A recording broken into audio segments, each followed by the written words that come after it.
Ustaz, saya ni takut saya Ustaz, kayaknya gaji saya ada yang syubhat. Jadi apa itu syubhat? Nanti Bapak Ibu sekalian buka Quran surat Al-An'am ayat 145, qul la ajidu fima uhiya ilayya muharraman illa ayyakuna maitatan aw daman masfuhan aw lahma khinzir, ya. Yang diharamkan terbatas bangkai, darah babi, dan yang disembelih atas nama selain Allah Subhanahu wa taala.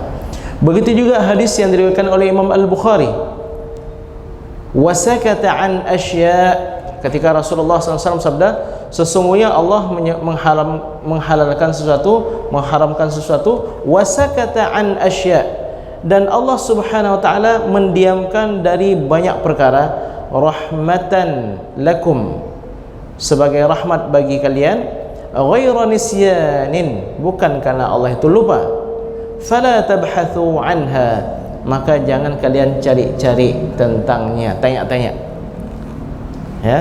Jadi di masa Nabi SAW dilarang banyak tanya, karena kalau memang dia itu wajib, langsung dijelaskan oleh Rasulullah SAW. Kalau sesuatu itu haram, maka pasti akan dijelaskan oleh Rasulullah SAW.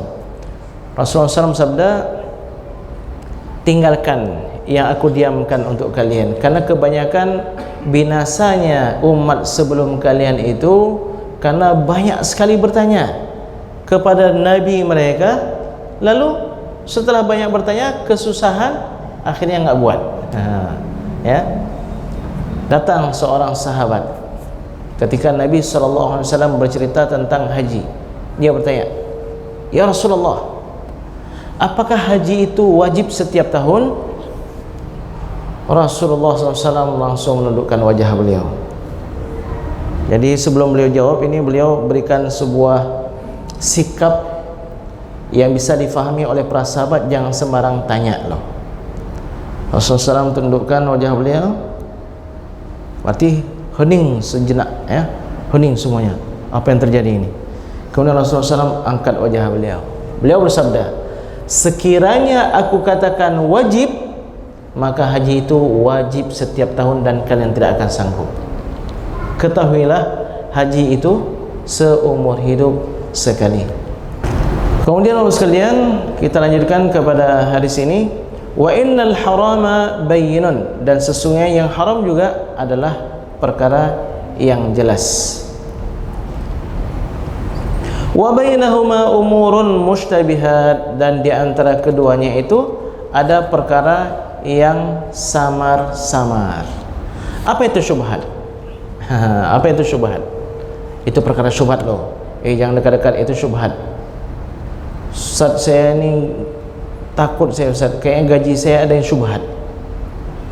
Jadi apa itu syubhat? Para ulama menyebutkan beberapa definisi syubhat. Yang pertama, ada ulama mengatakan syubhat itu adalah perkara yang diperselisihkan oleh para ulama. Itu adalah perkara syubhat. Jadi para ulama aja berbeda pendapat, apalagi kita yang nggak punya ilmu sama sekali. Seperti apa? Al-khayl, kuda. Apa hukum makan daging kuda? Menurut Imam Malik, kuda itu haram. Ya, kenapa haram? Karena Allah Subhanahu wa taala ketika berfirman tentang kuda, litarkabuha wazinah, Allah jadikan kuda itu untuk tunggangan kalian dan juga untuk perhiasan kalian. Kalau kita kan perhiasannya naik mobil, mobilnya masih berkilat, masih running. Kalau dulu itu perhiasan mereka termasuk diantaranya adalah kuda. Jadi karena dalam ayat ini, coba lihat nih bagaimana para ulama sangat detail, ya. Imam Malik kenapa mengharamkan makan daging kuda? Karena ayat ini, wal khayla wal bighala wal hamira litarkabuha wazinah. Kuda, begitu juga keledai dan bighal, peranakan antara kuda dengan keledai, itu adalah untuk tunggangan kalian dan perhiasan kalian. Ketika Allah Subhanahu wa taala menyebutkan kuda itu, termasuk di antaranya bighal dan keledai, untuk kendaraan dan perhiasan, menunjukkan apa? Hanya bisa digunakan untuk itu, nggak bisa untuk yang lain. Nggak bisa digunakan untuk kalian makan. Demikian dalam mazhab Imam Malik. Tapi menurut mazhab yang lain boleh. Kenapa? Di sini Allah Subhanahu wa taala hanya menyebutkan sebahagian dari sekian banyak fungsi daripada kuda. Jadi syubhat itu definisinya yang pertama adalah yang diperselisihkan oleh para ulama. Kalau ada orang bertanya, rokok itu syubhat atau enggak? Rokok itu syubhat atau enggak sekalian? Ya. Para ulama sepakat semua dia makruh. Sepakat semua? Hana mandum sepakat. Bahkan sekarang kalau kita lihat presentasinya makin naik nih yang mengatakan rokok itu haram. Jadi nggak usah kita katakan dia itu haram, kita katakan dia itu perkara yang syubhat. Jadi bagaimana bagusnya kita ini dalam menyikapi syubhat? Tadi hadis Nabi SAW, siapa yang jaga diri dari syubhat pasti dia semakin jauh dari yang haram. Jadi jangan kita makan kuda. Walaupun dalam mazhab Syafi'i dibolehkan makan kuda, tapi bagusnya jangan makan kuda. Ini ada dalam usul fiqh namanya mura'atul khilaf, menjaga perkara-perkara yang diperselisihkan oleh para ulama. Bagusnya jangan. Dalam mazhab Abu Hanifah, kotoran dari hewan yang boleh dimakan itu halal, bukan najis. Tai lembu misalnya, ya, kotoran dari lembu, lembu itu bisa dimakan, maka kotorannya bukan najis. Dalam mazhab Abu Hanifah, jangan kita nanti buat begitu. Kalau mazhab kita itu tetap najis, ya, kotoran ayam najis. Jadi Abu Hanifah ketika suatu hari masuk dalam masjid, beliau mencuci kaki beliau. Ditanyakan, wahai Abu Hanifah, kenapa engkau cuci kaki anda? Bukankah dalam pemahaman anda, dalam fikih anda, bahwa kotoran-kotoran binatang yang halal itu bukan najis? Beliau mengatakan, tilka hiyal fatwa, yang kamu katakan itu adalah fatwa dari saya. Wa hadhihi, dan yang saya lakukan ini adalah takwa. Tilka hiya fatwa wa hadhihi hiya taqwa. Yang itu fatwa, yang ini takwa.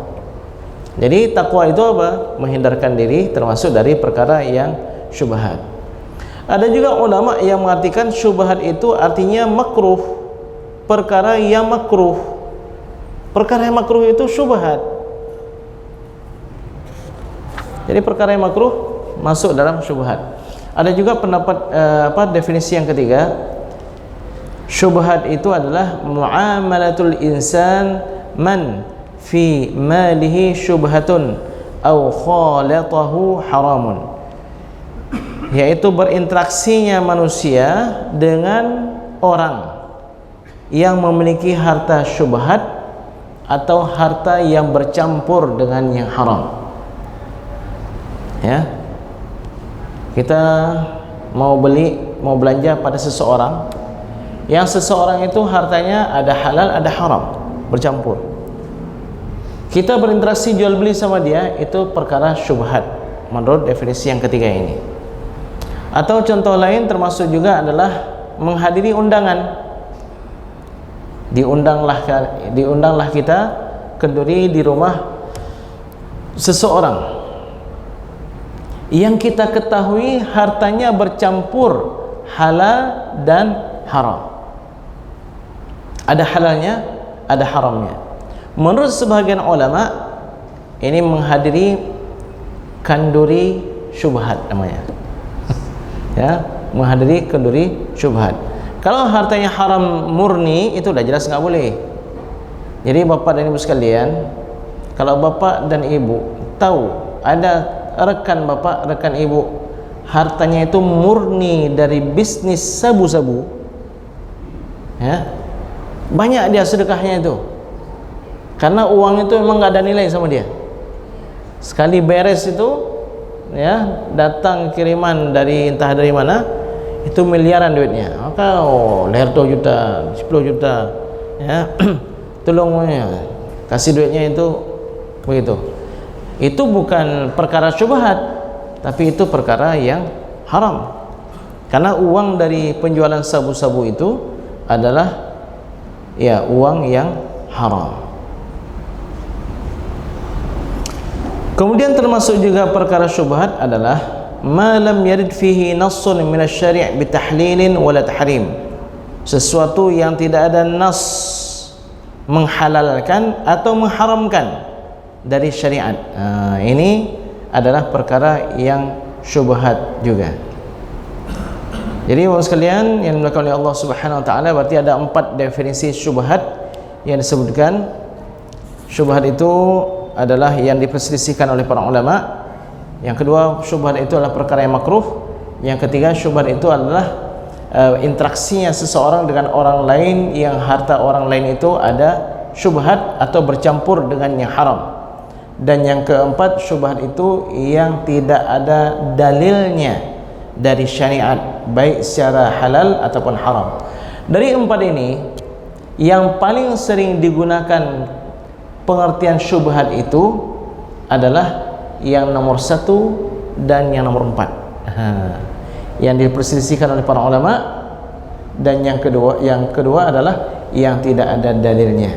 Mari kita ambil manfaat dari ilmu beliau. Bisa kita lihat video-video kajian beliau di Ustaz Awwalu Zikri Official. Subscribe, like, and share, komen. Manfaatkan ilmu ini, mudah-mudahan amal kita sesuai dengan tuntunan Rasulullah SAW.